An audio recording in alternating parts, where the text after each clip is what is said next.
Chapter 2. First Year. The Hogwarts Express. Remus rubbed his scalp again, then his nose, which kept running. It had been bothering him since dinner the evening before, when another boy had punched him. To be fair, Remus had kicked him first, but the boy, Malcolm White, was 14 and twice the size of 11-year-old Remus. Malcolm had made some crack about Remus going to a special school for backwards kids, and he'd had to retaliate. He had a black eye now, which he regretted. Everyone at the new school would think he was a yob. But then, he supposed he was a yob. Matron slapped his hand away from his head and he scowled up at her.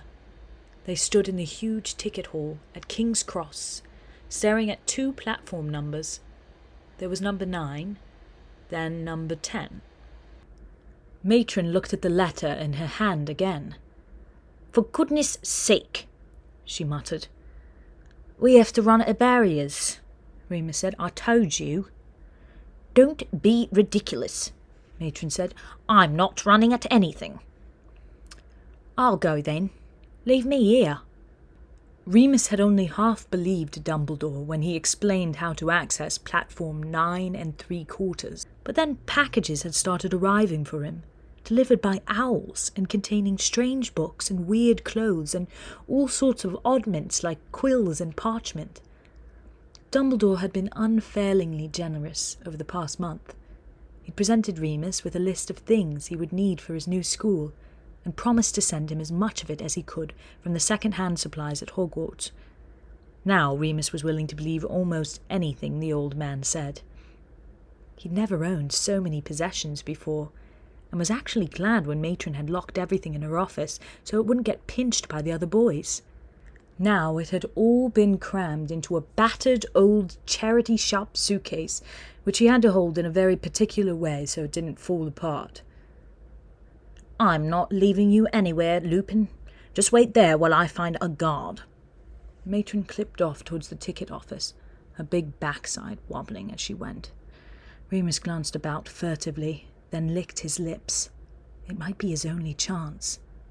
He ran at the barrier at full pelt, squeezing his eyes shut tight as he approached the metal turnstiles. But he didn't hit anything. The atmosphere changed, and he opened his eyes to find himself standing in a completely different platform, surrounded by people. Not people. Wizards. The train itself was huge, gorgeous, and old-fashioned. The Hogwarts Express. He clutched his suitcase with both hands, biting his lip. There were lots of other children, his own age and older, but they were all with their families, some of them crying as they were hugged and kissed by protective mothers. He felt very small and very alone, thought it best to just hurry up and get on the train. Inside, he couldn't reach the luggage rack to stow away his things, so he chose an empty carriage and sat the suitcase on the seat beside him. He watched the people on the platform through the window, pressing his forehead against the cold glass. He wondered if they all came from wizarding families too. He wondered if any of them had episodes like he did. He didn't think so. None of them seemed to have scars. A lot of them were wearing normal clothes like he was, albeit with fewer holes and patches. But some were wearing long dark robes and tall pointed hats. Lots of the other kids had owls, or cats carried in baskets. He even saw one girl with a tiny lizard perched on her shoulder. Remus was starting to feel even more nervous, his stomach roiling as he realized that despite everything Dumbledore had said about being among his own kind, he would be just as out of place at Hogwarts as he was everywhere else. Just then, he realized that someone was staring back at him from the platform. It was another boy, his own age. He was tall and slim, but not skinny like Remus. He had dark hair, much longer than any other boy he'd ever seen, curling gracefully to his shoulders. He had fine, high cheekbones, a full mouth, and startlingly blue eyes. Seeing Remus staring, the other boy arched one perfect eyebrow in a gesture that clearly said, "And what are you looking at?" Remus stuck his tongue under his bottom lip so that his chin bulged, pulling an ugly face. The other boy smirked slightly, then threw up 2 fingers at him. Remus almost laughed. "Sidious, what do you think you are doing? Come here at once." A rather severe-looking witch with the same angular eyebrows as the boy stepped into view, yanking her son away from the window. The boy rolled his eyes, but obeyed, and they disappeared further up the platform.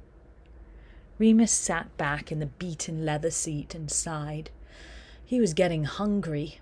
He hoped the journey wasn't too long. Matron had packed him 2 dry cheese and pickle sandwiches and an apple, but he didn't fancy them much.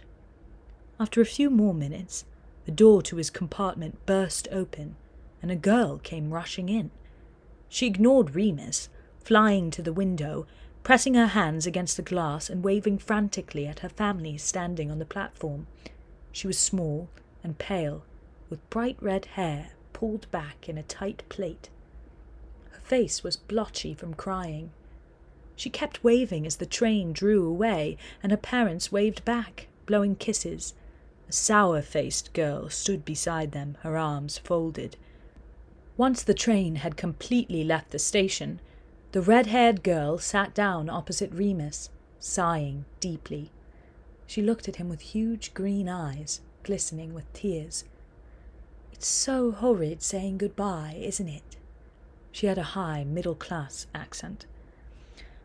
Yeah, I suppose." Remus nodded, self-conscious. He didn't really like girls. St. Eddie's was single-sex, and the only contact he had with women was the matron and the school nurse. They were both mean old bitches. The girl was looking at him curiously. "Are you from a Muggle family too? My name's Lily." "Remus," he replied awkwardly. "My dad was a wizard, but I didn't know him. Well, I grew up with Muggles." "I couldn't believe it when I got my letter." She smiled warmly, cheering up. "But I can't wait to see what it's like, can you?" Remus couldn't think how to answer her, but he didn't have to. The door slid open once more, and a boy poked his head in. He had long black hair, like the boy Remus had pulled faces at, but it was poker straight. He had a long nose and wore a deep frown. "There you are, Lily. I've been looking ages," he said, giving Remus a dirty look, the sort Remus was quite used to. "Sev!" Lily jumped out of her seat and threw her arms around the other boy. "I'm so glad to see you."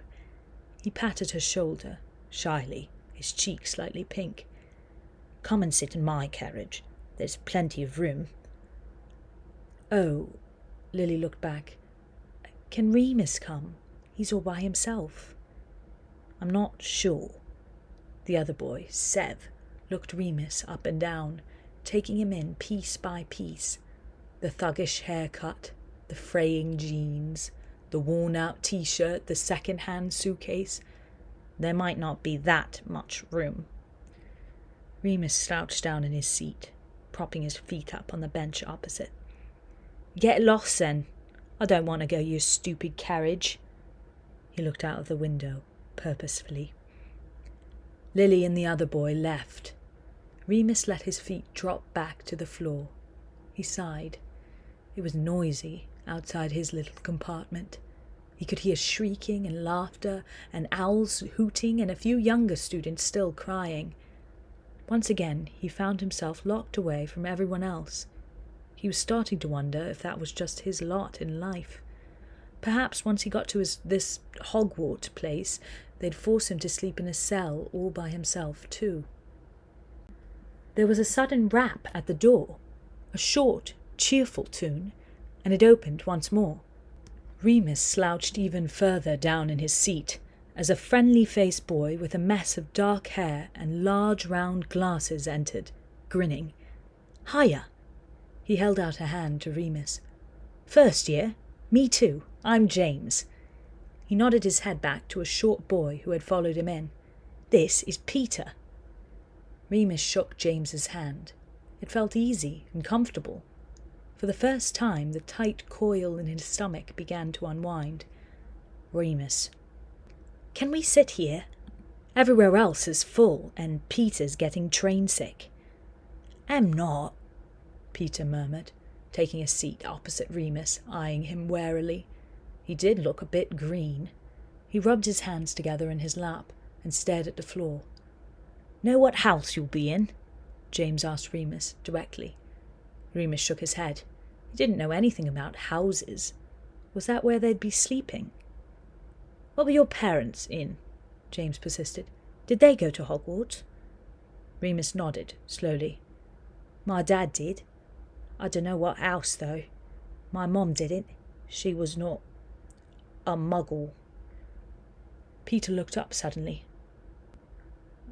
"You're a half-blood." Remus shrugged helplessly. "Shut up, Pettigrew," James chastised the boy next to him. "As if it even matters." Remus was just about to ask what a half-blood was when the door opened yet again. It was the good-looking boy who'd sworn at him at the station. He glanced about furtively. "None of you are related to me, are you?" he drawled. He had the same high, upper-class accent that Peter and James had. Remus disliked them all at once, knowing that they'd think he was common, and a half-blood, whatever that was. "Don't think so," James replied, grinning. "James Potter." He held out a hand again. The other boy shook it, easily. "Oh, good, a Potter. Dad told me not to talk to you." He sat down next to Remus, grinning. "Sirius Black,"